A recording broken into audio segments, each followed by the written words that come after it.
ప్రభునందు ప్రియమైన సంగమా, దేవుని బిడ్డలారా, మన ప్రభువును రక్షకుడైన యేసు స్వామి పేర మీ అందరికీ ఈ సాయంకాలపు శుభాలు, వందనాలు తెలియజేస్తూ ఉన్నాను. లెంట్ డేస్లో 15 days మనం ప్రవేశించాం. ఆరాధనలోనికి ప్రేమతో అందరిని ఆహ్వానిస్తూ ఉన్నాను. ప్రార్థనతో ఆరాధన ప్రారంభం చేద్దాం. ప్రార్థన చేసుకుందాం. కృపగల దేవ, కృపామయుడ, లోకరక్షక యేసు స్వామి, మీ పరిశుద్ధమైన పాదములకు వందనాలు, స్తోత్రాలు చెల్లిస్తూ ఉన్నాము నాయన. మా దేవ, గడిచిన పగటి వేళంతా కూడా సంఘాన్ని మీ బలిష్టమైన రెక్కల చాటున కాచి ఈ మండలకాల ధ్యానంలో 15వ దినంలోనికి మమ్మల్ని తీసుకొని వచ్చిన గొప్ప దేవుడు, రావలసిన మా ప్రియులందరినీ తోడుకొని రండి. వచ్చిన మా స్వరాలతో మిమ్మల్ని కీర్తించడానికి, గణపరచడానికి సహాయం చేయండి.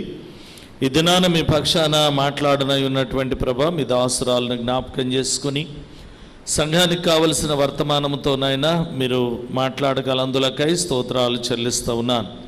ఈ ఆరాధన అంతా కూడా ఆది నుండి అంతం వరకు మీకు మహిమకరంగా ఆ ప్రభ ఈ మండలకాల ధ్యానాలలో చేరిన బిడ్డలకునైనా దీవెనకరంగా ఉండునట్లు కృపదయ చేయమని యేసు నామములో అడిగి వేడుకొనుచున్నాము తండ్రి, ఆమేన్. దయచేసి కూర్చునండి.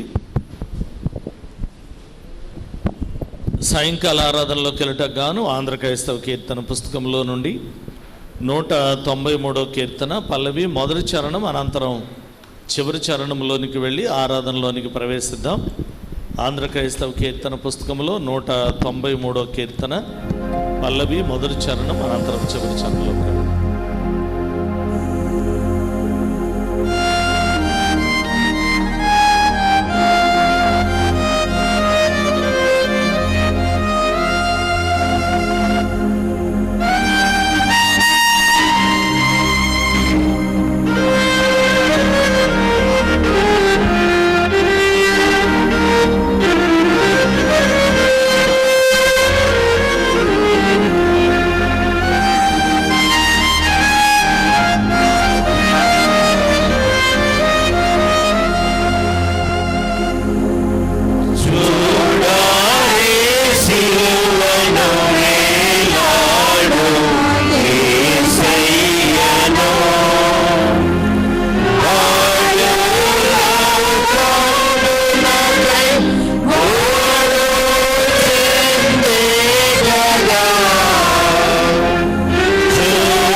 తండ్రి యొక్కయు కుమారుని యొక్కయు పరిశుద్ధాత్మ యొక్కయు నామమున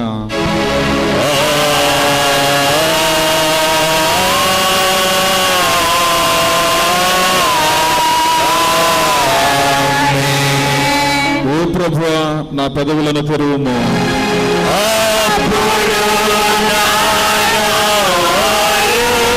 నీ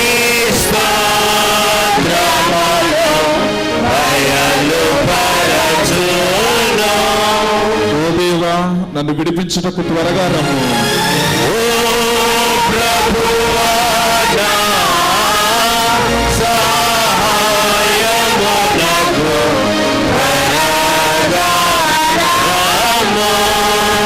తండ్రికిని కుమారునికిని పరిశుద్ధాత్మకుని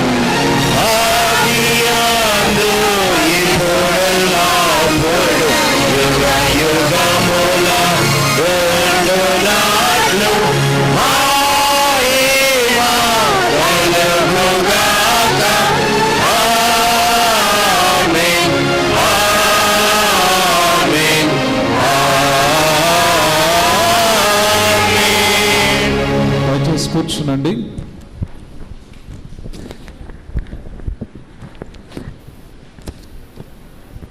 ప్రభునందు ప్రియమైన సంగమా, దేవుని బిడ్డలారా, లెంట్లో 15వ దినం కొరకు ఏర్పాటు చేయబడిన లేఖన భాగాలు చదువుగా విందాం. పాత నిబంధన పాఠ్య భాగం దానియేలు గ్రంథం 12వ అధ్యాయం 1 నుండి 14 వచనాల వరకు శ్రీమతి ఎం కాదేశ్ కుమార్ గారు చదివి వినిపిస్తారు. సువార్త పత్రికా పాఠ్య భాగం ప్రకటన గ్రంథం 2వ అధ్యాయం 8 నుండి 11 వచనాల వరకు శ్రీమతి డొక్కుమళ్ళ రజనీ గారు చదవాలని మనవి చేస్తూ ఉన్నాను. పాత నిబంధన పాఠ్య భాగం కాదేశ్ కుమార్ గారు.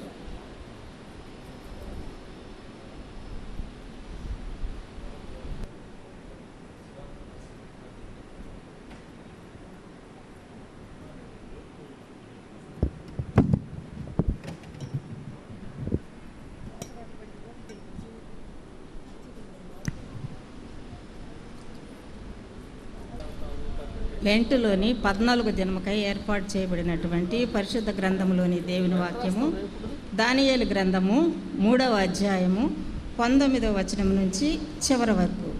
దానియేలు గ్రంథము 3వ అధ్యాయము 19వ వచనం ప్రారంభం. అందుకు నెబుకద్నెజరు అత్యాగ్రహము నొందినందున షద్రకు, మేషాకు, అబేద్నెగో అను వారి విషయంలో ఆయన ముఖము వికారమాయెను. కనుక గుండము ఎప్పటికన్నా 7 అంతలు వేడిమిగా చేయమని ఆజ్ఞ ఇచ్చెను.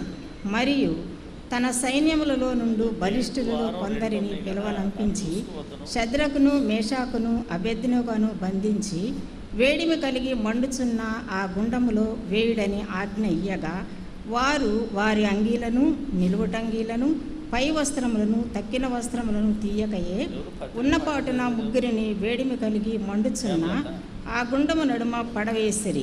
రాజాజ్ఞ తీవ్రమైనందునను గుండము మిక్కిలి వేడిమి కలదైనందునను షద్రకు, మేషాకు, అబేద్నెగోలను విసిరివేసిన ఆ మనుష్యులు అగ్ని జ్వాలల చేత కాల్చబడి చనిపోయిరి. షద్రకు, మేషాకు, అబేద్నెగోయను ఆ ముగ్గురు మనుష్యులు బంధింపబడిన వారై వేడిమి కలిగి మండుచున్న ఆ గుండములో పడగా, రాజగు నెబుకద్నెజరు ఆశ్చర్యపడి తీవ్రముగా లేచి, మేము ముగ్గురు మనుషులను బంధించి ఈ అగ్నిలో వేసితిమి కదా అని తన మంత్రులను అడిగాను. వారు, రాజా, సత్యమే అని రాజుతో ప్రత్యుత్తరం ఇచ్చిరి. అందుకు రాజు, నేను 4 మనుష్యులు బంధకములు లేక అగ్నిలో సంచరించుట చూచుచున్నాను. వారికి హాని ఏమీ కలుగలేదు. 4వ వాని రూపము దేవతల రూపమును పోలినదని వారికి ప్రత్యుత్తరం ఇచ్చెను. అంతటా నెబుకద్నెజరు వేడిమి కలిగి మండుచున్న ఆ గుండము వాకిలి దగ్గరకు వచ్చి, షద్రకు, మేషాకు, అబేద్నెగో అనువారలారా, మహోన్నతుడగు దేవుని సేవకులారా, బయటికి వచ్చి నా యొద్దకు రండిని పిలవగా, షద్రకు, మేషాకు, అబేద్నెగో ఆ అగ్నిలో నుండి బయటికి వచ్చిరి. అధిపతులను, సేనాధిపతులను, సంస్థానాధిపతులను, రాజు యొక్క ప్రధాన మంత్రులను కూడి వచ్చి ఆ మనుషులను పరీక్షించి వారి శరీరములకు అగ్ని ఏ హాని చేయకుండుటయు, వారి తల వెంట్రుకలలో ఒకటైనను కాలిపోకుండుటయు, వారి వస్త్రములు చెడిపోకుండుటయు, అగ్ని వాసన అయినను వారి దేహములకు తగలకుండుటయు చూచిరి. నెబుకద్నెజరు షద్రకు, మేషాకు, అబేద్నెగో అను వీరి దేవుడు పూజార్హుడు. ఆయన తన దూత నంపి తన్నాశ్రయించిన దాసులను రక్షించెను.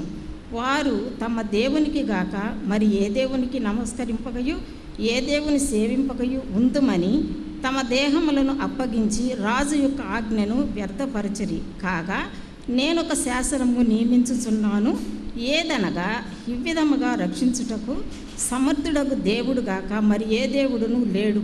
కాగా ఏ జనులో కానీ రాష్ట్రంలో కానీ ఏ భాష మాట్లాడు వారిలో కానీ షద్రక్ మేషక్ అబేద్నెగో అను వారి దేవుని ఎవడు దూషించునో వాడు తుత్తినీయులుగా చేయబడును, వాని ఇల్లు ఎప్పుడును పెంటకుప్పగా ఉండుననెను. అంతటి నుండి రాజు షద్రక్ మేషక్ అబేద్నెగో అను వారిని బబులోను సంస్థానములో హెచ్చించెను. దేవుని వాక్యం ఇంత పర్యంతం. ఓ ప్రభువా, మమ్మను కనికరించుము.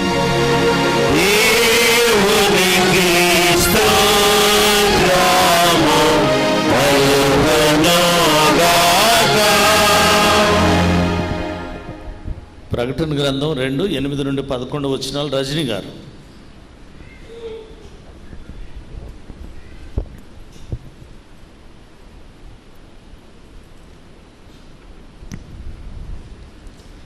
లింట్లోని 14వ దినము కొరకై ఏర్పాటు చేయబడిన పరిశుద్ధ గ్రంథంలోని దేవుని వాక్యము భక్తుడైన యోహాను గారిచే పరిశుద్ధాత్మను వ్రాయించిన పుస్తకము ప్రకటన గ్రంథము 2వ అధ్యాయము 8వ వచనం నుండి 11వ వచనం వరకు ఈలాగున వ్రాయబడి ఉన్నది.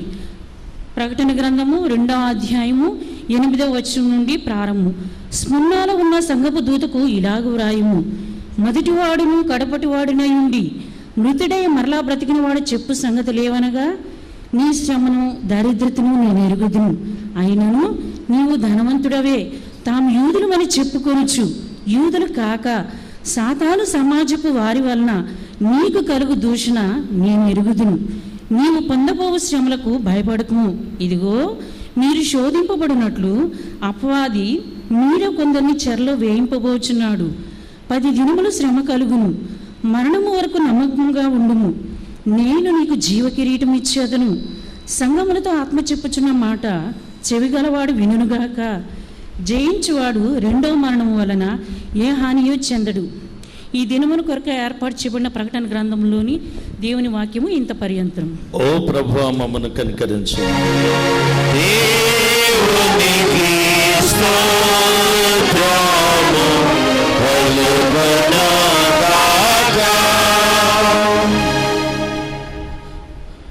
ప్రభునందు ప్రియమైన దేవుని బిడ్డలారా, మరి లెంట్లో 15వ దినం కొరకు మనకు వాక్యాన్ని అందించడానికి మన ప్రియ సహోదరి శ్రీమతి పిఎల్ఎంసి రాణి గారు వారు మన మధ్యలో ఉన్నారు. వారు శోధనలో విజయం అనేటువంటి అంశాన్ని మనకి అందిస్తారు. సమయం 10 to 8కి మరి క్లోజ్ చేయాలి. ఈ విషయాన్ని గ్రహించి దైవ సందేశంలోకి వెళ్ళటకు గాను ఆంధ్ర క్రైస్తవ కీర్తన పుస్తకంలో 189వ కీర్తన పల్లవి మొదటి చరణం అనంతరం చివరి చరణంలోకి ప్రవేశించి దేవుని వాక్యంలోకి వెళదాం. చిన్న పుస్తకాల్లో 261, నెట్ పుస్తకాల్లో 82.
తండ్రి అయిన దేవుని నుండి ప్రభు అయిన యేసుక్రీస్తు నుండి కృపయు సమాధానములు మీకు కలుగునుగాక. ఆమేన్. దయచేసి కూర్చునండి.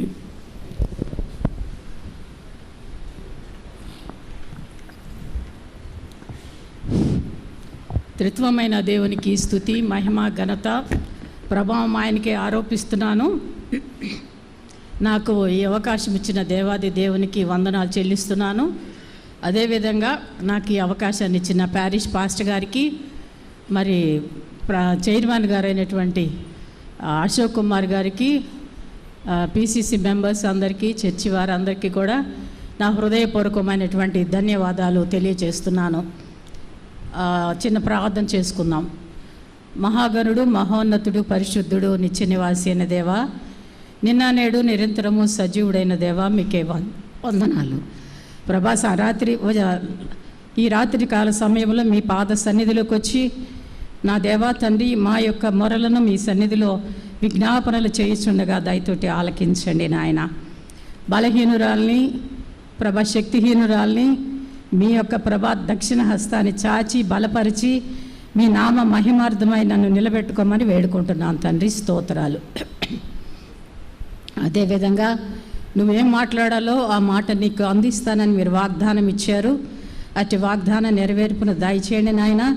మీరిచ్చినటువంటి ప్రభా వాక్య పరిచర్యలో, శోధనలో విజయం అనేది ప్రతి బిడ్డ గ్రహించి, ప్రతి బిడ్డ కూడా నా దేవా మారు మనసు రక్షణలో నడిపించబడి మీ ఆత్మతో అభిషేకాన్ని పొందుకొని మీరిచ్చే జీవ కిరీటాన్ని మేము అందుకునే ఉన్నతమైన అంతస్తులోకి మమ్మల్ని అందరినీ నడిపించమని నజరేయుడైన యేసయ్య అతి పరిశుద్ధ నామమున ప్రార్థించి వేడుకుంటున్నాను తండ్రి. ఆమేన్. ఈరోజు శోధనలో విజయము అనేటువంటి మాటని మనం చూసినట్లయితే, నేను ఈరోజు శోధనలో నుండి విజయానికి వచ్చాను. నేను ఇప్పుడు లంగ్ క్యాన్సరు 4th స్టేజీలో ఉన్నాను. డాక్టర్లు నన్ను వెళ్ళొద్దన్నారు. ఎందుకంటే 15వ తారీఖునే కిమో తీసుకున్నాను నేను. అందుకే డాక్టర్లు నువ్వు వెళ్ళడానికి వద్దు అన్నారు. అందరు కూడా వద్దు అన్నారు. అయినప్పటికీ దేవుని నామాన్ని మహిమపరచాలని క్యాన్సర్లో ఉన్నటువంటి 4th స్టేజ్లో ఉన్నటువంటి వారు ఎవరు కూడా లేచి రాలేరు. నేను దగ్గుతున్నప్పుడు కూడా నా దగ్గు వెంట కొంచెం బ్లడ్ వస్తుంది. అప్పుడు నేనేమన్నానంటే, దేవుని దగ్గర సన్నిధిలో 18వ తారీఖున నేను నిద్ర నుంచి లేవలేకపోతున్నాను. 19వ తారీఖున నాకు ప్రయాణం ఉంది. యేసయ్య నన్ను బలపరచండి, నాకు శక్తినివ్వండి, మీరు మీ నామాన్ని మహిమపరిచేలాగా నన్ను నిలబెట్టుకోండి అని నేను యేసయ్యని బ్రతిమలాడాను. మరి 4th స్టేజీలో 50-50 ఛాన్సెస్, బ్రతకటానికి 50%, చచ్చిపోవటానికి 50% ఉంది. కాబట్టి ఏదో ఒక రోజు మనకి ఈ యాత్ర ముగించాల్సినటువంటి వారము. కాబట్టి యాత్ర ముగించాలి. కాబట్టి ఈ యాత్ర ముగించేలోపు దేవుడు మనకి కొన్ని లక్ష్యాలను ఇస్తాడు. కాబట్టి ఆ లక్ష్యాలను మనం చూస్తే ఇక్కడ పరిశుద్ధ వాక్యంలో 118 దావీదు కీర్తన 17వ వచనంలో చూసినట్లయితే, నేను చావను, సజీవురాలై యెహోవా క్రియల వివరించేదను. యెహోవా నన్ను కఠినముగా శిక్షించను, కానీ ఆయన నన్ను మరణమునకు అప్పగించలేదు. అందుకనే మనము కొరింథీ పత్రిక 1వ అధ్యాయము 6వ అధ్యాయము 20వ వచనంలో చూసినట్లయితే, మీరు విలువ పెట్టి కొన్నవారు మీ దేహము దేవునిని మహిమపరచండి. దేవుడు ఏం చెప్పాడంటే, మానవుల్ని నేను ఎందుకు పుట్టించాను అని అంటే, నా నామాన్ని మహిమపరచటానికి మానవుల్ని నేను సృజించాను అన్నాడు దేవుడు. కాబట్టి ఎటు చచ్చిపోతాం ఏదో ఒక రోజున. కానీ నేను అనుకున్నాను, నాకు ఈ బ్లడ్ నోటెంబడి కూడా దగ్గుతున్నప్పుడు, బాగా ఎక్కువగా దగ్గేటప్పుడు బ్లడ్ పడుతుంటే నేను ఒకటే మాట నాకు దేవుడు నాకు జ్ఞాపకం చేసింది ఏంటంటే, సమరయ స్త్రీ, రక్తస్రావం కలిగినటువంటి స్త్రీ, ఆమె 12 సంవత్సరాలు రక్తస్రావం అంటే కంటిన్యూగా రక్తం కారుతూనే ఉంటుంది, అంటే యూట్రస్ క్యాన్సర్ లెక్క. అలాంటి యూట్రస్ క్యాన్సర్ కలిసినటువంటి ఆమె, కంటిన్యూస్గా రక్తం పోతున్న ఆమె 12 సంవత్సరాలు బ్రతికి యేసయ్య నామాన్ని మహిమపరచడానికి, ఆయన చెంగును ముట్టుకోవటానికి, ఆయన నామం మహిమపరచటానికి ఆమెను బ్రతికించాడు యేసయ్య. ఈరోజు నా సాక్ష్యం వింటున్న మీరందరూ కూడా, ఈరోజు ఎలాంటి శోధన వచ్చినా కూడా ఆ శోధనని జయించి, మనం రోగం వైపు చూడొద్దు. నేను రోగం వైపు చూడలా, నేను క్యాన్సర్ వచ్చిందంటే క్యాన్సర్ వైపు చూడలే. చాలామంది ఏమన్నారంటే, నువ్వు చాలామందికి సహాయం చేసావు కాబట్టి చాలా పొందారు వాళ్ళంతా, మరి దేవుడికి ఎన్నో సేవా పరిచయం చేసావు అన్నారు. నేను లకడి కప్పుల్లో ప్రార్థన కోసం వెళ్ళాను. నాకు టెస్ట్ కోసం ముందు లాస్ట్ ఏప్రిల్ 21వ తారీఖున వెళ్ళినప్పుడు, సాయంకాలం ఆరాధనకి వెళ్ళినప్పుడు ఆ పాస్టర్ గారు నన్ను చూసి, రాణి మేడం వచ్చారు, ఆమె వాక్యం బాగా చెప్తారు, వెరోనిక నీకు అర్జెంట్ పనులు ఉన్నాయి కాబట్టి నీ మెసేజ్ ఆపి ఆమెకి ఇవ్వమన్నారు. మన చర్చి మెంబర్ కూడా ఒకళ్ళు వచ్చారు ఆ రోజు, ఎవరో మొత్తాన్ని నన్ను వచ్చి పలకరించారు. అయితే ఆ రోజు నేను వెళ్ళి కూర్చోబోతున్నాను, అప్పటికే ఆరాధన అయిపోయింది, మెసేజ్ స్టార్ట్ చేయబోతున్నారు. ఆమె నా చేతులు పేపర్ పెట్టింది, ఆంటీ మీరు చెప్పండి నాటి వాక్యం అంటే, అమ్మ నేను చెప్పడానికి రాలేదు, నా ఆరోగ్యం బాగలేదు, ఆల్టర్ దగ్గర ప్రార్థన చేసుకోవాలి, రేపు నేను టెస్ట్లకి వెళ్ళబోతున్నాను అంటే, ఆమె ఏమన్నట్టు చెప్తారో చెప్పరా అందు గట్టిగా. అమ్మో దేవుడు నన్ను పరీక్షిస్తున్నట్టున్నాడని, సరే ఇటు చెప్తాను. అయినా మనకి లూథరన్ చర్చికి 3 పాఠాలు ఉంటాయి కదా, 3 పాఠాలు నేను ప్రిపేర్ అవ్వలేదు కదా, ఎలా చెప్పగలంటే, చెప్తారు మీరు చెప్పండి అని అంది. అంటే గబగబా 3 పాఠాలు రాసిచ్చింది. అందులో ఏమనుందంటే, యెషయా గ్రంథము 40వ అధ్యాయము 29-31 సొమ్మసిల్లు వారికి బలమిచ్చువాడు ఆయనే, శక్తిహీనులకు బలాభివృద్ధి కలుగు చేయువాడు ఆయనే, యెహోవా కొరకు ఎదురు చూచువారు నూతన బలము పొందుదురు, వారు పక్షిరాజు వలె రెక్కలు చాపి పైకి ఎగురుదురు, అలయక పరిగెత్తుదురు, సొమ్మసిల్లక నడిచిపోవుదురు. కాబట్టి ఎలాగ సొమ్మశిలకు నడిచిపోతూ, నేను ఒకవేళ సొమ్మశిలత నేను వచ్చింది ఎందుకు, దేవుని సన్నిధిలో నా రోగం లేకుండా చేయి నాయన, రేపు రిపోర్ట్లన్నీ కూడా నార్మల్గా వచ్చేలాగా చేయి నాయన అని ప్రార్థన చేసుకోవడానికి వస్తే, దేవుడు నేను ప్రార్థన ఆయనకి చేయకముందే నాకు ఆన్సర్ ఇచ్చాడు, నువ్వు నూతన బలంతో పక్షిరాజు వలె పైకి ఎగురుతావని. కాబట్టి దేవుని నామానికి స్తోత్రం, మహిమ, ఘనత. నేను ఆయన దేవుని సన్నిధిలో లాస్ట్ టైము ఇక్కడ మెసేజ్ చెప్పిన తర్వాత నాకు అప్పుడు ఆ రోజు కూడా చెప్పాను, నాకు నోరంతా డ్రై అయిపోతుంది, డీహైడ్రేషన్ అని. అలాంటి డీహైడ్రేషన్లో నేను ఉన్నప్పుడు దేవుని సన్నిధిలో మొరపెట్టా, ఏంటయ్యా మరి 23 డిసెంబర్ నుంచి మొదలైంది నా కడుపు అంతా డిస్టర్బ్ అవటము, మోషన్స్ లాగా. ఎన్ని డాక్టర్ల దగ్గరికి వెళ్ళినా, లలితకి వెళ్ళాను, ఎయిమ్స్కి వెళ్ళాను, ఆ తర్వాత అపోలోకి వెళ్ళాను, ఎక్కడికి వెళ్ళినా అందరూ ఏమి లేదు నీకు రోగం అంటున్నారు. కానీ ఏంటి నా మరణం ఎప్పుడు, నేను ఎందుకో తెలియకుండా మోకరించి, నా మరణం ఎప్పుడో చెప్పు నాయన నాకు అని అడిగా. 24వ సంవత్సరంలో నీ మరణం అన్నాడు. అదేంటే నాకు ఈ సంవత్సరం అంతా కూడా బీదల దగ్గరికి వెళ్ళి, అన్యుల దగ్గరికి వెళ్ళి సువార్త పరిచయం చేయాలని నేను ఆశపడుతుంటే, నన్ను అప్పుడే ఎందుకు చంపేస్తున్నావు, నాకు మరి హిజ్కియాకి 15 సంవత్సరాలు ఆయుష్ ఇచ్చావు కదా, నాకు కూడా ఈయన ఆయన అన్నప్పుడు, ఈ సంవత్సరం కాదన్నాడు దేవుడు. అలాంటప్పుడు నాకు టెన్షన్ ఉంటుంది, మానవరాలుగా నాకు టెన్షన్ ఉంటుంది. డిసెంబర్ 30 అంతకుముందే పెట్ స్కాన్ చేసినప్పుడు ఆ పెట్ స్కాన్లో డిసెంబర్ 30వ తారీఖు వచ్చింది. ఇంక చచ్చిపోవడానికి ఇంక 2 రోజులే ఉంది, 30, 31. 30వ తారీఖు వచ్చినప్పుడు ఇంక నేను చచ్చిపోతాను అని అనుకుంటున్నాను. 30వ తారీఖు నా పెట్ స్కాన్ రిపోర్ట్స్ ఏం వచ్చినాయంటే, నీ మెడ మీద, నీ భుజం మీద, నీ పెల్విస్ మీద ఉన్న క్యాన్సర్ కణాలు అన్నీ కూడా నీకు కనిపించట్లేదు, ఒక లంగ్లో ఉన్న క్యాన్సర్ మాత్రము షింక్ అయింది అని చెప్పారు. అలాంటప్పుడు దేవుని నామని స్తోత్రం అని 31 కూడా బతికాను.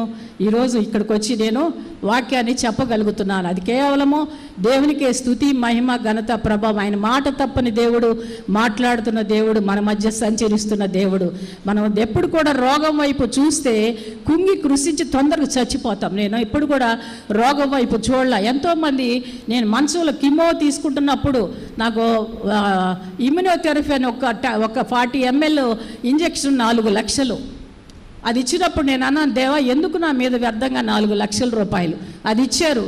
అది కొన్ని రోజులు అయిపోయినాక మా పాప వెళ్ళింది, అక్కడికి వెళ్ళి చూసుకొని ఆ బాంబే కూడా అడిగితే వేయొచ్చు అన్నారు. ఆ ఇంజెక్షన్ వేసిన తర్వాత నాకు పడలేదని అది తీసేశారు. తర్వాత టార్గెట్ థెరపీ అని 3 లక్షలు ఒక ఇంజెక్షన్ వచ్చి, అది డైరెక్ట్గా ఎక్కడ క్యాన్సర్ ఉందో అక్కడికి వెళ్ళి టార్గెట్ చేసి చంపేస్తుంది. అయినా కూడా దానివల్ల నేను అన్నాను, ఎందుకయ్యా ఇంత డబ్బులు, నా దగ్గర నా పెన్షన్ లేదు, ఇంత డబ్బులు, ఉద్యోగం మానుకొని నా కూతురు వచ్చింది, మరి నా కోసం మరి ఇంత డబ్బులు ఎక్కడి నుంచి పెట్టగలను అన్నప్పుడు దేవుడా నాకు ఇవి తీసివేయను ఆయన, నువ్వు ఒక్క మాటతోటి చనిపోయిన లాజర్ లేపావు, ఒక్క మాటతోటి నువ్వు పక్షవాయువు కలిగిన వ్యక్తికి ఆరోగ్యాన్ని ఇచ్చావు, ఎంతోమందిని నువ్వు బాగు చేసావు, నేను ఒక్క మాట పలుకయ్యా నా కోసము అని నేను అనుకున్నప్పుడు ఆ టార్గెట్ థెరపీ కూడా నీకు పడదన్నారు. దేవుని స్తోత్రం అన్నాను. ఎందుకంటే ఆ పెట్ స్కాన్ మొన్న 7వ తారీఖున తీసినప్పుడు నీ క్యాన్సరు ఏమైందంటే మెడ మీద భుజం మీద పోయింది, కానీ పెల్విస్ మీద అంతే ఉంది. మరి అంతేకాకుండా లంగ్లో క్యాన్సర్ కూడా స్ప్రెడ్ అవుతున్నది లివర్ వైపు అన్నారు. దేవుని స్తోత్రం అన్న. ఎందుకంటే ఆ స్ప్రెడ్ అవుతుందని ఈ మాట అంటేనే ఆయన టార్గెట్ థెరపీ ఆపేస్తాడు. ఇప్పుడు దేవుడు కార్యం చేయబోతున్నాడు నా మీద.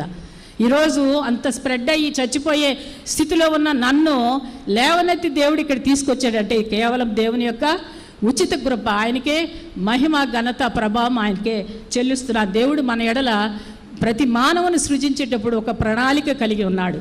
ఆ ప్రణాళిక ప్రకారంగా మనము జీవిస్తున్నామా లేదని ప్రతి క్షణం కూడా దేవుని చిత్తాన్ని ఎరిగి జీవించాలి. అందుకని దేవుడు నాకు కొన్ని టెస్టులు పెట్టాడు. ఎన్నో శోధనలు, ఎన్నో కష్టాలు, ఎన్నో వేదనలు చిన్నతనం నుంచి నేను పడ్డాను. అంతేకాకుండా మా నాన్న చనిపోయిన తర్వాత దేవుడు ఒక బాధ్యత నాకు ఇచ్చాడు. టెస్టులు పెట్టడం మొదలేశాడు. నీ తండ్రి, నీ కుటుంబ బాధ్యత నీకు ఇస్తున్నానని. కాబట్టి కుటుంబ బాధ్యతలో నేనేం చేశానంటే నా అన్న పెళ్ళి, మా నాన్న దినం చేశాను, మా అన్న పెళ్ళి చేశాను, తమ్ముడి పెళ్లి చేశాను, చెల్లిని ఫారెన్ పంపించాను. ఆ అమ్మాయి పెళ్ళికి కొంతవరకు సహాయం చేసిన అమ్మాయి పెళ్ళి అమ్మాయి చేసుకుంది.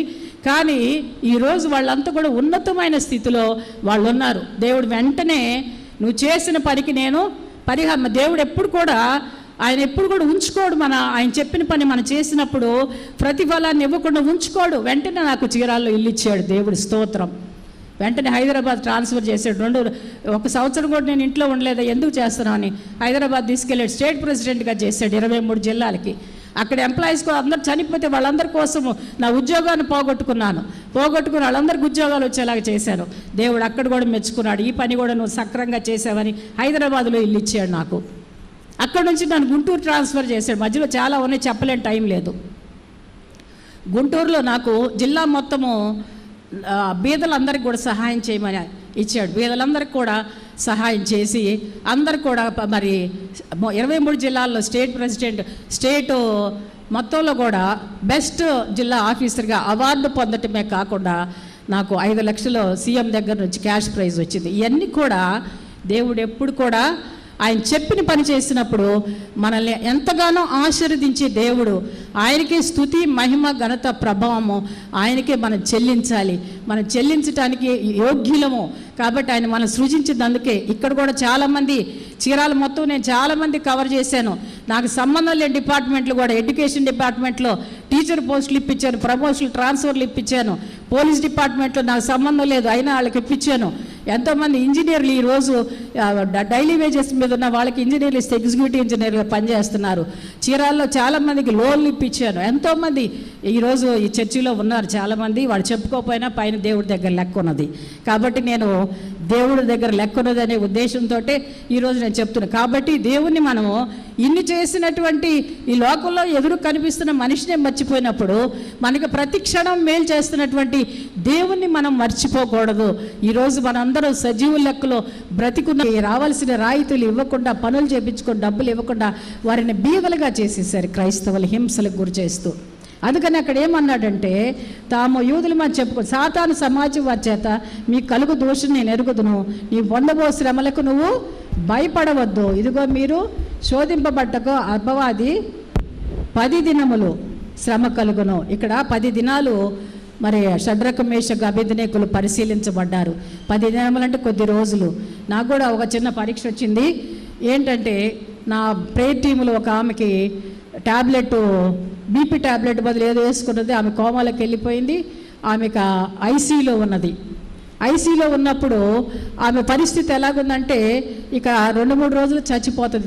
నోటి మాట లేదు ఆమెకి. అలాంటప్పుడు నేను ప్రార్థన చేయడానికి వెళ్తే ఒక్కళ్ళే పంపిస్తానన్నారు. నేను వెళ్ళి ఆమెను ప్రార్థన చేసేసి ఆమె సిలువేస్తూ నాతో పాటు పరలోక ప్రార్థన చెప్పండి అని చెవు దగ్గర పెద్దగా అరిస్తే, పరలోక మందని మా తండ్రి అని 2-3 మాటలు చెప్పేసింది. మళ్ళీ కోమాలోకి వెళ్ళిపోయింది మనిషి. అలాంటి పరిస్థితుల్లో 7 సార్లు పరలోక ప్రార్థన చేసి నేను ఆయనతో చెప్పాను, వాళ్ళ హస్బెండ్ తోటి, ఆమెని రేపటికల్లా నార్మల్ డిపార్ట్మెంట్లోకి షిఫ్ట్ చేస్తారండి అన్న. లేదు మేడం 4 రోజులు ఉంచాలన్నారు డాక్టర్ గారు, ఆ పరిస్థితి బాగాలేదు. లేదండి రేపటికల్లా షిఫ్ట్ చేస్తారన్నారు. ఆ రాత్రి డాక్టర్ గారు ఏమన్నారు, మీ పరిస్థితి బాగానే ఉంది, రేపటికల్లా షిఫ్ట్ చేస్తామంటే అక్కడికి వెళ్ళారు. ఆమె షిఫ్ట్ చేశారు. షిఫ్ట్ చేసిన తర్వాత అందరం కలిసి గ్రూప్ అంతా కలిసి వెళ్ళి ప్రార్థన చేయడానికి వెళ్తే, ఆ ప్రార్థన చేసేటప్పుడు భారభరితమైన ప్రార్థన చేస్తున్నప్పుడు సగం ప్రార్థన అవగానే నా గొంతు పోయి యాక్షన్ చేస్తున్నాను నేను. అంటే ఆమె గొంతు ఇచ్చి వచ్చింది, అపవాది నా గొంతుని నొక్కేసి 10 దినాల వరకు నేను యాక్షనే చేశాను. కాబట్టి అపవాది వాడు పొంచి ఉంటాడు, మనల్ని ఏ విధంగా బలహీనపరచాలి, మన శరీరాన్ని వాడు స్వాధీనం చేసుకొని నలగొట్టగలడు, కానీ ఆత్మని వాడు స్వాధీనం చేసుకోలేడు, మనకి మరణాన్ని వాడు ఇవ్వలేడు. కాబట్టి మనము దేవుని యందు ఎప్పుడు కూడా విశ్వాసం ఉంచాలి. అందుకనే ఇక్కడ ఇదిగో మీరు శోధింపబడినట్లు అపవాది మీలో కొందరిని చెరలో వేయించబోతున్నాడు, 10 దినములు శ్రమ కలుగును, ప్రాణాపాయం వచ్చినను నమ్మకంగా ఉండండి, నేను మీకు జీవ కిరీటాన్ని ఇస్తాను అని అంటున్నాడు. కాబట్టి జీవ కిరీటాన్ని మనం పొందుకోవాలంటే మనం చేయాల్సింది ఏంటంటే మరి విశ్వాసంలో, కడ వరకు విశ్వాసంలో. ఇప్పుడు నేను ఏ విశ్వాసంతో వచ్చానంటే, వాళ్ళని విపరీతంగా దగ్గుతుంటే రక్తం పడుతుందన్నారు. నేను వాక్యం మొదలేసిన దగ్గర నుంచి ఇప్పటి వరకు నేను దగ్గలేదు. దేవుని స్తోత్రం, మహిమ, ఘనత, ప్రభావము. ఆయన నన్ను నిలబెట్టాడు. ఆయనకి నేనేమిచ్చి ఆయనకి రుణం తీర్చుకోగలను? అన్నిటితో ఆయన పాదాలు కడిగినా నా రుణం తీర్చుకోలేదు. నేను అందరికీ ఒకటే అడుగుతున్నాను, ఎందుకంటే మనం ఎప్పుడు చచ్చిపోతాం మనకు తెలియదు. నా చావుని గురించి నేను బాధపడలేదు, కానీ మీరందరూ కూడా జీవం లేకుండా చచ్చిపోతే, మారు మనసు లేకుండా చచ్చిపోతే దేవుడు పడ్డ శ్రమ అంతా వ్యర్థమైపోద్ది. దేవుడు పడిన శ్రమ మొత్తం నాశనం అయిపోతుంది. అపవాది నాశనకరమైన గుంటలోకి లాగుతాడు. వాడు నాశనకరమైన గుంటలోకి లాగి వాడు మనందరూ కూడా వాడి రాజ్యంలోకి తీసుకెళ్ళాలని వాడు ఆశపడుతున్నాడు. అలాంటి ఆశని వమ్ము చేయాలి మనం ఈరోజు. ఎలాంటి శోధనలు వచ్చినా మనం ఎదుర్కోవాలి. ఈ వాక్యం విన్న ప్రతి ఒక్కరు కూడా ఈ రోజు నుంచి, ఒకవేళ మీరు వాళ్ళు తప్పులు చేసినా తప్పు క్షమించగలిగిన దేవుడు ఉన్నాడు. ఆయన రక్షకుడు. మనం ఒక ప్రణాళిక ప్రకారం ఈ భూమి మీద పంపించాడు. ఆ ప్రణాళిక నెరవేర్పని మనం తెలుసుకొని ఆ ప్రణాళిక ప్రకారంగా మనము ఆయనకి మనం ఏమి ఇస్తున్నామో, మనకు ఆయన ఇన్నిచ్చాడు, ఇన్ని సంవత్సరాలు ఆయుష్ ఇచ్చాడు. ఇచ్చి ఎంతోమంది చచ్చిపోయారు, కానీ మనం బ్రతికున్నాము. కాబట్టి మనందరూ కూడా జీవ కిరీటాన్ని పొందుకునే అర్హత పొందాలని ప్రతి వారిని కూడా అంటూ చిన్న ప్రార్థన చేస్తాను. దయగలిగిన దేవా, కృప కలిగిన దేవా, మీ పాదాలకు వందనాలు తండ్రి. విత్తబడిన వాక్యాన్ని చెవిగలవాడు వినుగాక అన్నారు. ఆత్మ సంగములతో చెప్పుతున్న మాట చెవిగలవాడు వినుగాక అన్నారు. అవును తండ్రి, వినటమే కాకుండా ప్రతి బిడ్డ కూడా నా దేవా తండ్రి మీ ఆత్మ ఆవరింపును జరిగించండి. ప్రతి బిడ్డ మీద కూడా, ప్రతి బిడ్డ కూడా మారు మనసు రక్షణ. ఎప్పుడు ఏ రాత్రి, ఎప్పుడు ఏ పగలు, ఏ తెల్లవారుజామున మరణము సంభవిస్తుందో మాకైతే తెలియదు నాయన. కానీ నా దేవా, మీరు నమ్మదగిన దేవుడయ్యా. ఇప్పటికీ మమ్మల్ని మరణించకుండా మీరు మా ప్రభా తండ్రి మమ్మల్ని సజీవులుగా ఉంచారు. వందనాలు తండ్రి. ఏమిచ్చి మీ రుణం తీర్చుకోనగలము? కన్నీటితో మీ పాదాలు కడిగినా కూడా మీ రుణం తీర్చుకోలేము నాయన. అందరిని బట్టి స్తోత్రాలు చెల్లిస్తూ, దయగలిగిన దేవ, కృప కలిగిన దేవ, ప్రతి బిడ్డ కూడా జీవ కిరీటాన్ని పొందుకునే భాగ్యత, యోగ్యత, అర్హత బిడ్డలకు అనుగ్రహించండి. మీ అధికారం కింద మేము ఉండాలి, అపవాది అధికారం వద్దయా. మీ అధికారం కింద మమ్మల్ని నడిపించమని వేడుకుంటూ నాకు ఈ అవకాశం ఇచ్చిన సజీవుడైన దేవా మీకు కోట్ల కొలది వేల కొలది నమస్కారాలు చెల్లిస్తూ నజరేయుడైన యేసయ్య అతి పరిశుద్ధ నామమున బ్రతిమలాడి వేడుకుంటున్నాను తండ్రి. ఆమేన్. సమస్త జ్ఞానమునకు మించిన దేవుని సమాధానం యేసుక్రీస్తు వల్ల మీ హృదయములకు తలంపులకు కావలి ఉండునుగాక.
దయచేసి కూర్చోనండి. ప్రభునందు ప్రియమైన దేవుని బిడ్డలారా, మరి ఈరోజు మనకు వాక్యాన్ని అందించినటువంటి మన ప్రియ సహోదరి రాణి గారికి మరి నిండు వందనాలు తెలియజేస్తూ ఉన్నాను. వారి సాక్ష్యాన్ని మనం విన్నాం. చైర్మన్ గారు కూడా తెలియజేశారు, అన్న ఇట్లా ఆంటీ అనారోగ్యంతో ఉన్నారు, కానీ దేవుడు నడిపిస్తాడని ఆశిస్తూ ఉన్నాను, ప్రేయర్ చేయండి అని. ఇంకా నిజం చెప్పాలంటే వారు ఇదే టెక్స్ట్ నేను ప్రిపేర్ అయి ఉన్నాను. అంటే ఆరోగ్యంగా రాగలరా లేదా అనే ఆలోచనలో. అయితే దేవుడు మరి వారికి ఉన్నటువంటి ఆ బలహీనతలో, అనారోగ్యంలో దేవుడు నిలబెట్టాడు, మనతో చూటుగా మాట్లాడారు. వారి ఆరోగ్యం కొరకు, వారి బిడ్డల కొరకై మరి అనుదినం మనం జ్ఞాపకం చేసుకోవాలి. ప్రార్థనలో మన సంఘపక్షంగా మరోసారి వారికి నిండు వందనాలు తెలియజేస్తూ ఉన్నాను. రేపు ఫ్రైడే కనుక కమ్యూనియన్ ఉంటుంది. రాణి గారి కమ్యూనియన్ కూడా మనకి 21 బాటిల్ ఏర్పాటు చేశారు. వారికి వందనాలు చెల్లిస్తున్నాను. కమ్యూనియన్కి సిద్ధపడవలసిందిగా మనవి. రేపు మనకి వాక్యాన్ని అందించేవారు వై జాన్సన్ గారు రేపు వాక్యం అందిస్తారు. ప్రభు ప్రార్థన దీవెనతో మనం ఆరాధన ముగించుకుందాం. మోకరించగలిగిన వారు మోకరించండి. ప్రభు ప్రార్థనలు అందరం లేచి నిలబడాలి. ప్రార్థన చేసుకుందాం. మా ఆశ్రయదుర్గమా, విమోచకుడా, సర్వశక్తి కలిగిన ప్రియ పరలోకపు తండ్రి, మీ ఘనమైన నామానికి లెక్కలేని స్తుతి స్తోత్రాలు చెల్లిస్తూ ఉన్నాము నాయన. పగటి వేళంతా కూడా సంఘాన్ని మీ బలిష్టమైన రెక్కల చాటున కాచి నాయన ఈ యొక్క మండలకాల ధ్యానములో 15వ దినంలోనికి మమ్మల్ని ప్రవేశపెట్టారు. మీ ప్రియ దాసురాలు రాణి గారిని బట్టి ప్రార్థిస్తూ ఉన్నాను నాయన. కొంతకాలంగా నా ప్రభా వారు పరిచర్యను జరిగిస్తూ వచ్చారు. అనేక స్థలాలకు అనేక మంది అన్యుల మధ్యకెళ్ళి నాయన పరిచర్యను జరిగించి ఆ ప్రభా క్రీస్తు ప్రేమను వారికి చూపించారు. అనేక మందిని మీ నామంలో నడిపించిన విధానమును బట్టి వందనాలు చెల్లిస్తూ ఉన్నాను. శారీర బలహీనతలు, అనారోగ్యం, కష్టకాలం మా జీవితాల్లో రాకమానవు. వాటి నుంచి నాయన శక్తినివ్వగలిగిన గొప్ప దేవుడవు, అందును బట్టి స్తోత్రాలు. మీ దాసురాలకున్న బలహీనత నా ప్రభా, మరి దానిని అధిగమించి తన యొక్క తల్లి సంఘంలోనికి నా ప్రభా తన స్వజనుల మధ్యకు వచ్చి ఈ విధంగా వాక్యాన్ని ప్రకటించడానికి వారికి ఇచ్చినటువంటి ఆయుష్ను బట్టి, ఈ దినాన్ని నిలిపిన ఆరోగ్యమును బట్టి స్తోత్రాలు. బిడ్డలను మనవ సంతానాన్ని ప్రభా మీ కృపలో జ్ఞాపకం చేసుకోండి, తోబుట్టువులను జ్ఞాపకం చేసుకోండి. శోధనను జయించటం నిజంగా మీరు ఇచ్చే ఆత్మీయ శక్తి. ప్రభా ఈరోజు ఆ టెక్స్ట్లో కూడా కొన్ని విషయాలు తన మరి సాక్ష్యంలో నుండి పంచుకోవడానికి ఇచ్చిన కృపను బట్టి వందనాలు చెల్లిస్తూ ఉన్నాను. మా సెంట్ మార్క్స్ సెమినరీ దేవాలయం కలిగి ఉన్న సంఘ బిడ్డలందరినీ కూడా పేరు పేరున ప్రభా మీరు దీవించండి, ఆశీర్వదించండి. ఈరోజు వివాహ దినం, జన్మదినం జరుపుకునే బిడ్డలు ఉంటే రెట్టింపు దీవెనివ్వండి.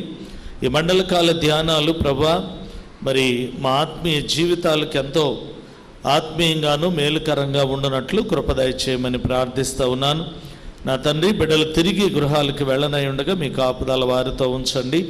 మా నూతన దేవాలయ నిర్మాణ విషయంలో కానుకలు ఇచ్చే కుటుంబాలను ఆశీర్వదించండి. చైర్మన్ గారిని, ట్రెజరర్ గారిని, మా PCC LCC సభ్యులు, స్త్రీల సమాజం, యవనస్తులు, Sunday school ministry, teachers, superintendent దీవించండి. మరి ముఖ్యంగా మండలికాల ధ్యానాలలో పాల్గొంటున్న ప్రతి కుటుంబాన్ని మీ రెక్కల చాటును భద్రపరిచి మా శరీర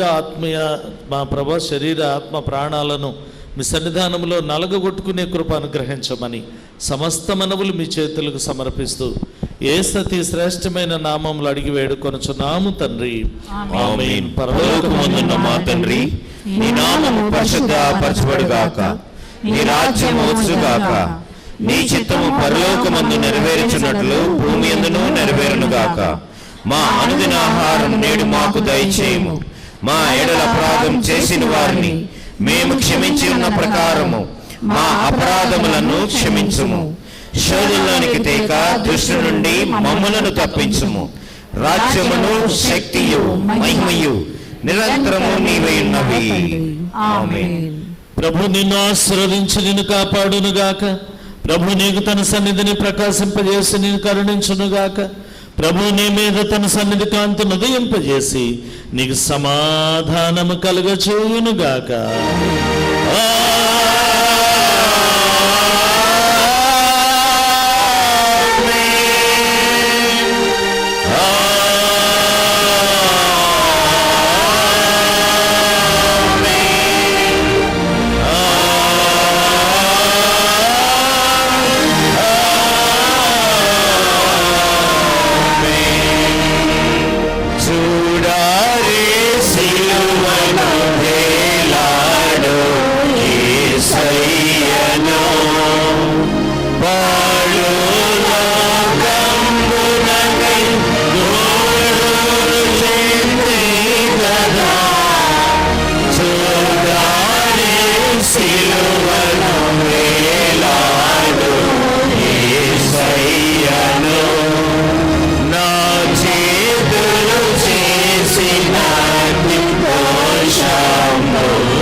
అందరికీ వందనాలండి. Thank you very much.